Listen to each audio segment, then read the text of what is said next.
দক্ষিণ চব্বিশ পরগনা জেলার পাথর প্রতিমা ব্লকের ঢোলাহাট মিলন মোড় বাজারে আজ অনুষ্ঠিত হয়ে গেল এক বিশাল অধিকার সমাবেশ। ইন্ডিয়ান সেকুলার ফ্রন্টের ডাকা এই ভাঙড়ের বিধায়ক নওশাদ সিদ্দিকীর নেতৃত্বে আয়োজিত এই সমাবেশে হাজার হাজার মানুষের স্বতঃস্ফূর্ত অংশগ্রহণ লক্ষ্য করা যায়। এই অধিকার সমাবেশের মূল উদ্দেশ্য ছিল কেন্দ্রের প্রস্তাবিত ওয়াকফ সংশোধনী আইন 2024 বাতিলের দাবি জানিয়ে প্রথম থেকেই সরব হয়েছেন ভাঙড়ের বিধায়ক নওশাদ সিদ্দিকী।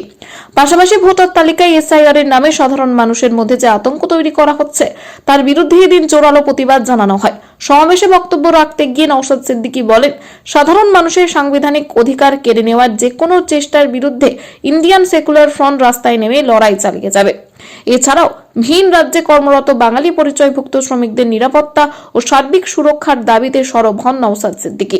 তার অভিযোগ, বিভিন্ন রাজ্যে কাজ করতে গিয়ে বাঙালি শ্রমিকরা পরিচয়ের কারণে হয়রানি এবং বৈষম্যের শিকার হচ্ছে, অথচ কেন্দ্র ও রাজ্য স্তরে সেই সমস্যার কার্যকর সমাধান নেই। ঢোলাহাট মিলন মোড় বাজারে অনুষ্ঠিত এই অধিকার সমাবেশ থেকে ভাঙড়ের বিধায়ক নওশাদ সিদ্দিকীর নেতৃত্বে স্পষ্ট বার্তা দেওয়া হয়, সংবিধান, ভোটাধিকার ও শ্রমজীবী মানুষের অধিকার রক্ষার আন্দোলন আরো জোরদার করতে হবে। হাজার হাজার মানুষের উপস্থিতিতে এই সমাবেশ কার্যত দক্ষিণ চব্বিশ পরগনার রাজনৈতিক মহলে নতুন বার্তা দিল। Bureau report, Bangla news 365। আমার কোনো হিন্দু, আমার কোনো আদিবাসী, আমার কোনো মাহাতো, আমার কোনো খ্রিস্টান বা আমার কোনো মুসলমান ভাইয়ের যদি নাম কাটা যায়, তার পাশে কেউ থাকুক আর নাই থাকুক, আমাকে সুপ্রিম কোর্টে গিয়ে মামলা করার নির্দেশ আমার বড় ভাইজান দিয়ে দিয়েছে।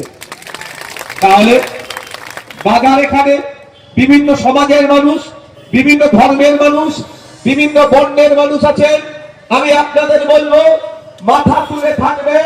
আর মোদীজি আপনার ভোটাধিকার ছাড়তে পারবে না অন্যায় ভাবে, আর মমতা দিদিও অবৈধ পন্থা অবলম্বন করে আপনার ভোটার লিস্টে নাম তুলতে পারবে না, এটুকু মাথায় রাখবেন।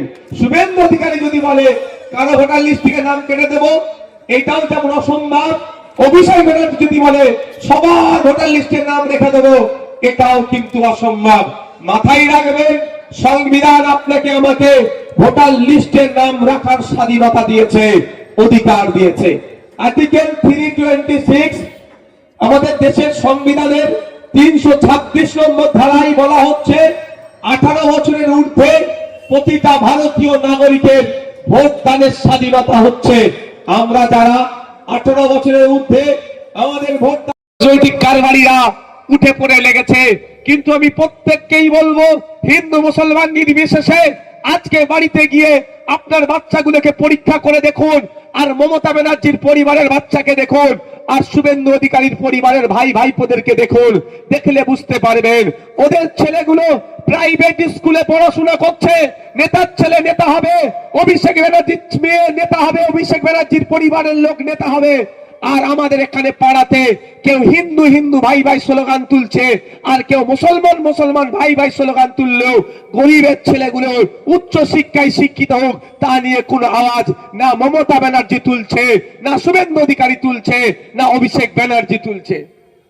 আপনারা শুনলে অবাক হবেন, 2012 থেকে 2024 পশ্চিম বাংলায় প্রায় 25,000 প্রাইমারি স্কুল বন্ধ হয়ে গিয়েছে। কত? 25,000 প্রাইমারি স্কুল বন্ধ হয়েছে। এটা নিয়ে না শুভেন্দু অধিকারী বলছে, না মমতা ব্যানার্জি খোলার চেষ্টা করছে। কেন এরা বলেনি?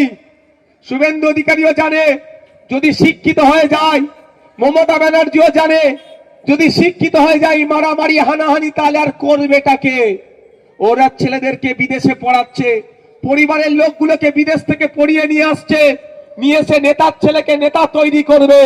আর আমরা যারা চটে বসে আছি, আমাদের ছেলেগুলোকে ওই নেতার লাঠিয়াল বানাবার জন্য 2012 থেকে 2024 এর মধ্যে 25,000 প্রাইমারি স্কুলগুলোকে বন্ধ করে দিয়েছে। এই 25,000 প্রাইমারি স্কুলগুলো কোথায়?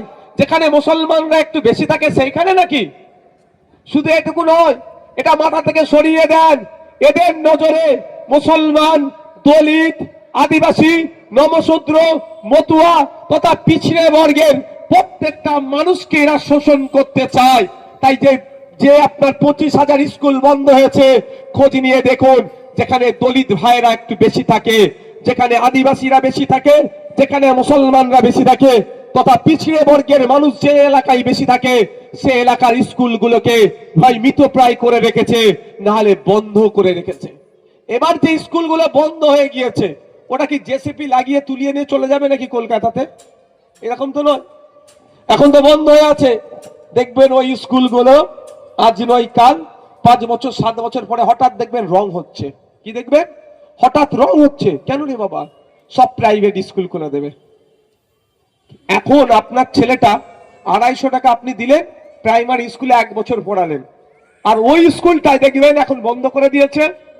5-7 বছর পরে রং করে ঝিকঝাক করে কিছু ফুলের টপ ফপ লাগাবে, কোট টাই ফাই পরে এসে মাস্টাররা পড়াবে, তখন বলবে 2500 টাকা মাসে দাও, তোমার ছেলে পড়বে।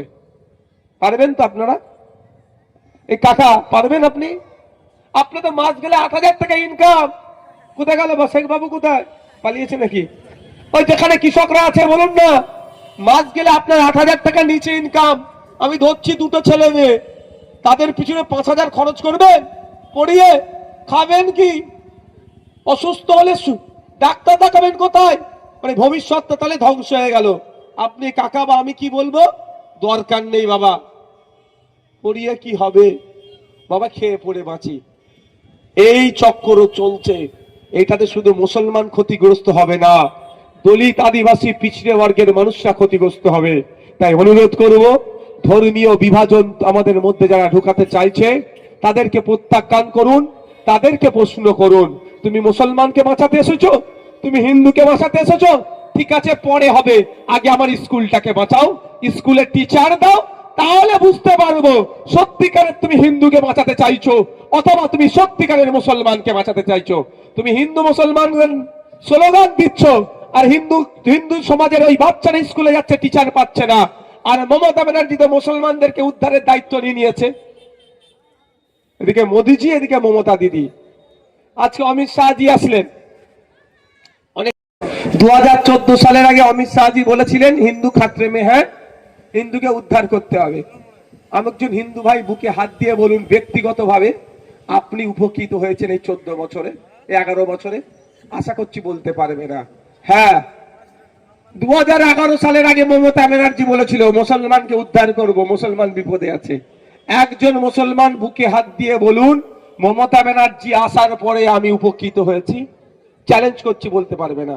আর তারাই বলতে পারবে যারা গরু চুরি বিক্রি করেছে, যারা বালি চোর, যারা কয়লা চোর, যারা বিধবা ভাতা থেকে কাটিং করে, যারা আবাস যোজনা থেকে লুট করে, তারাই সুখে আছে, মানে তারাই কামাচ্ছে। আর আমরা হিন্দু মুসলমান ক্রমশ তলনিতে চলে যাচ্ছে। তাই আপনাদের বলবো, ধর্মীয় উন্মাদনা ছড়িয়ে মূল বিষয় থেকে আমাদেরকে দূরে সরিয়ে দিতে চাইছে। আমাদের মূল বিষয় হচ্ছে, আমি অসুস্থ, আমি চিকিৎসা পরিষেবার জন্য হয় প্রাইভেট হসপিটালে যেতে হচ্ছে, নাহলে কলকাতার আরজি করে যেতে হচ্ছে। কেন যাব আমি? আমার চিকিৎসা পরিষেবা নেওয়ার জন্য আমার ব্লকে, আমার জেলায় কেন পর্যাপ্ত পরিমাণে আমি চিকিৎসা পরিষেবা পাচ্ছি না? এটা নিয়ে প্রশ্ন করা দরকার। তাই বক্তব্য আমি দীর্ঘায়িত না করে একটা কথাই বলে শেষ করছি, যদি আগামী দিনে বাংলার মানুষ রাজ্য পরিচালনার দায়িত্ব আমাদের হাতে তুলে দেয়, আমি কথা দিয়ে যাচ্ছি, এটা সুন্দরবন এলাকা তো, সুন্দরবনের মধ্যে পড়ছে তো, আমি কথা দিয়ে যাচ্ছি সুন্দরবনের মানুষকে হেভি চিকিৎসা নেওয়ার জন্য আরজি করে যেতে লাগবে না, পিজিতে যেতে লাগবে না, পিজিকে তুলে নিয়ে এসে সুন্দরবনে বসাবো আমরা, কথা দিয়ে যাচ্ছি। পিজি হসপিটালে গেলে যে পরিষেবা পান, ওই পরিষেবা সুন্দরবনের মানুষকে সুন্দরবনেতে, এই জেলাতেই ব্যবস্থা করব, এটা আমি কথা দিয়ে যাচ্ছি।